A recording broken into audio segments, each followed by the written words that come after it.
residue that remained on the seat was beginning to turn a dirty, sticky white.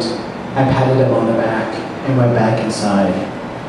We divorced, I don't know, a year or two after that. I don't really remember the details of our marriage that well, at least not as well as I remember the details of his dying, which took almost as long as our marriage. Andrew. I remember that, of course, his name. For a while, I thought it was a little annoying that he had managed to reach down from heaven and see that I got employed at a high school run by an order of priests bearing his name, the Order of St. Andrew, so that I might think of him every single day. But later, when I thought of the coincidence, I thought it kind of sweet. I imagined Andrew up there watching me, his car, but mostly me. I just hoped he wasn't watching that closely. He was a carpenter, but then so was Jesus, and the description hardly does justice to either of them. I met him, Andrew, during anti-apartheid protests in Berkeley. We were both naked. All the protesters were, all 6 of us. We had advertised 50 would show, but it rained. And I don't quite remember why we were naked, or what the thinking was. I think it was something about skin, surely, but I do remember thinking that if one was trying to attract attention on the campus of UC Berkeley, on the plaza, in front of Sproul Hall, taking off your clothes has never been the way to do it. Andrew and I wound up walking home together. Someone had stolen my clothes while we were wrapping up our protest, and Andrew was the perfect activist gentleman. He offered me his shirt.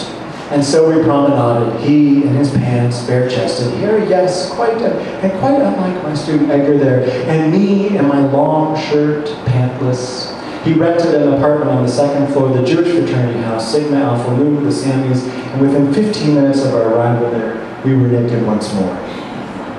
Andrew. I miss him.